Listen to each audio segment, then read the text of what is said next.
Salut tout le monde, j'espère que vous vous portez bien. Je suis heureuse de vous retrouver aujourd'hui pour un premier tutoriel spécial mariage. Et oui, c'est la saison des mariages, donc je vais vous donner quelques idées et j'espère que ces petites idées vous plairont. Je vous accorde que ce premier nail art est particulièrement coloré pour une mariée, mais il n'en est pas moins délicat, vous verrez. Ce nail art est entièrement réalisé à l'aquarelle, donc c'est une peinture qui se travaille uniquement à l'eau. Je vous conseille de choisir une aquarelle extra fine, c'est-à-dire que le broyage des pigments a été réalisé le plus finement possible et donc elle contient un plus grand taux de pigments. En clair, votre peinture sera plus pigmentée et donc plus colorée et donc vous aurez plus de facilité à la travailler. On commence tout d'abord par dépolir la surface du vernis. C'est quelque chose que je fais à chaque fois, maintenant vous le savez, mais quand on travaille à l'aquarelle, c'est juste complètement inévitable, sinon la peinture n'accroche pas du tout. Moi je le fais avec la partie la plus dure du polissoir, mais vous pouvez également mettre une couche de top coat matifiant. Pour ce travail, on va toujours procéder de la même manière. On commence le tracé avec de l'aquarelle presque pure, c'est-à-dire presque pas diluée, c'est ainsi qu'elle sera la plus pigmentée. On forme le bord de notre pétale à l'endroit qu'on souhaite le plus foncé.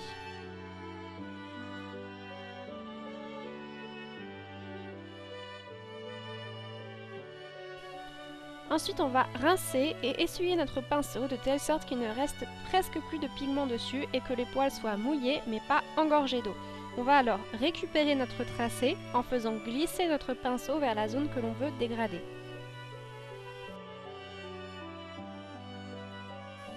Et on recommence pour chaque pétale.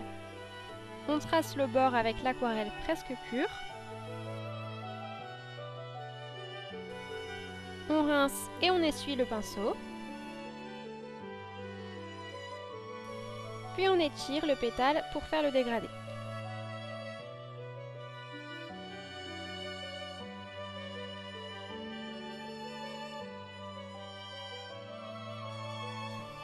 Pour la forme des roses, on commence par le cœur de celle-ci, en enroulant les pétales un à un du cœur vers l'extérieur. Pour les pétales du centre, on aura le bord sombre dirigé vers l'intérieur de la fleur et le dégradé vers l'extérieur. Et c'est seulement pour le dernier pétale que l'on ouvrira la rose en faisant le bord sombre vers l'extérieur et le dégradé vers l'intérieur.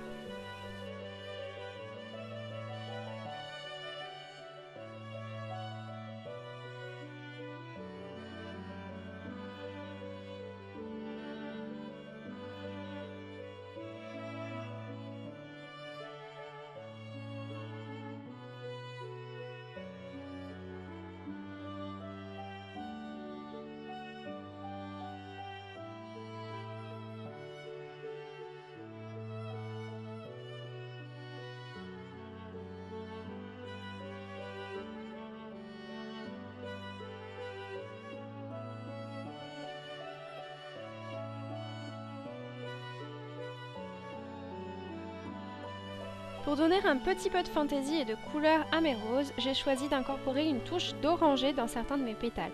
Pour ça, c'est très simple, je trace d'abord mon pétale rose de manière tout à fait normale, puis je prends de l'aquarelle orange que je viens appliquer par-dessus.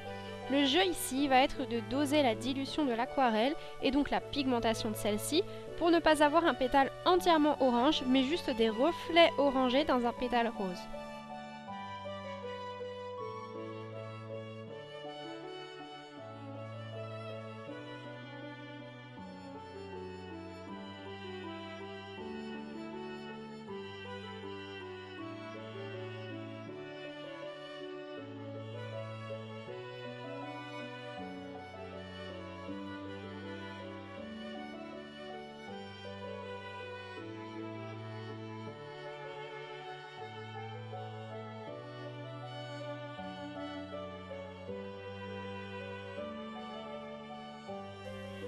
On attaque ici le dernier pétale et comme je vous le disais tout à l'heure, celui-ci sera inversé, c'est-à-dire que le bord sombre sera dirigé vers l'extérieur et le dégradé vers l'intérieur pour donner l'impression que notre rose est ouverte et bel et bien finie. J'ai choisi ici de réaliser deux roses. Comme d'habitude, je vous conseille de faire attention à la composition de vos nail art, c'est vraiment hyper important pour le rendu de vos nail art.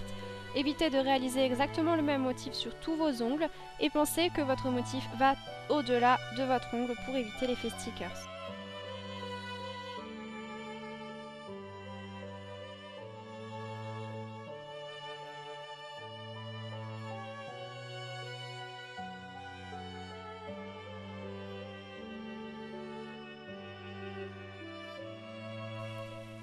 Pour donner un tout petit peu plus de définition à vos roses, vous pouvez remettre quelques touches d'aquarelle presque pures au niveau des bords de vos pétales. Et bien sûr, même si moi j'ai oublié de vous le filmer, vous n'oubliez pas de mettre une voire deux couches de top coat. L'aquarelle est une peinture qui se dilue toujours à l'eau, même sec, donc c'est très important de bien protéger votre nail art. Et voilà, j'espère que ce tutoriel vous aura plu, je vous embrasse et je vous dis à très bientôt.